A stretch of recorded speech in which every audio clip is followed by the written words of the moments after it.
بسم اللہ الرحمن الرحیم۔ السلام علیکم۔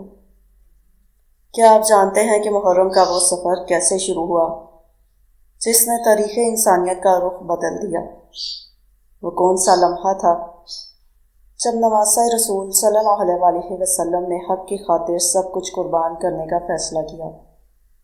آج کی اس ویڈیو میں ہم کربلا کے اس دردناک مگر عظیم آغاز کا ذکر کریں گے جسے سن کر دل کانپ اٹھتا ہے، آنکھیں اشکبار ہو جاتی ہیں اور وہ غم حسین میں ڈوب جاتی ہے۔ ویڈیو کو آخر تک ضرور دیکھیے گا کیونکہ کربلا صرف ایک واقعہ نہیں بلکہ ایک ایسا پیغام ہے جو آج بھی زندہ ہے۔ آغاز ہو رہا ہے کربلا کا ایک ایسا جملہ ہے جو دل کو جھنجھوڑ دیتا ہے، آنکھوں کو اشکبار کرتا ہے اور روح کو غم حسین علیہ السلام سے بھر دیتا ہے۔ آغاز ہو رہا ہے کربلا کا۔ محرم کی آمد ہے اور وقت قریب آ رہا ہے اس عظیم قربانی کا جو رہتی دنیا تک حق و باطل کے درمیان فرق کو واضح کرتی رہے گی۔ کربلا کا واقعہ محض ایک تاریخی سانحہ نہیں بلکہ یہ صداقت، صبر، وفا، قربانی اور اللہ کی رضا کی عظیم مثال ہے۔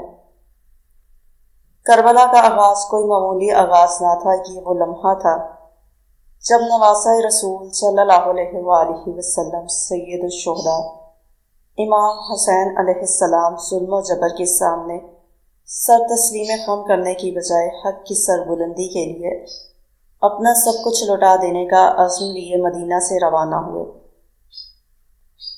یہ سفر ایک پیغام کا سفر تھا، پیغام حریت، پیغام وفا، پیغام تقویٰ۔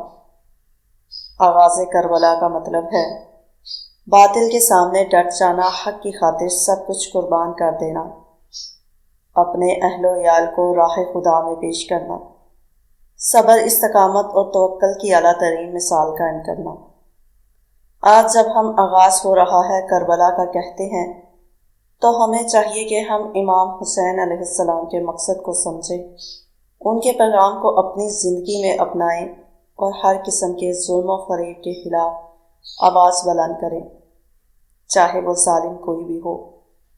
کربلا زندہ ہے اور ہمیشہ زندہ رہے گی، ہر اس دل میں جہاں عدل، حق اور وفا زندہ ہے۔ ناظرین، کربلا ہمیں یہ سبق دیتی ہے کہ حق کے لیے ڈٹ جانا ہی اصل کامیابی ہے، چاہے اس کے لیے کتنی ہی قربانی کیوں نہ دینی پڑے۔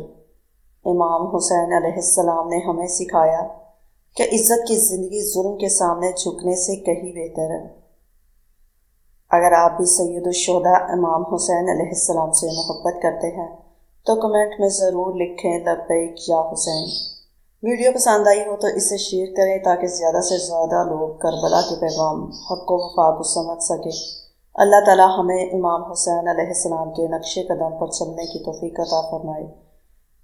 السلام علیکم ورحمۃ اللہ وبرکاتہ۔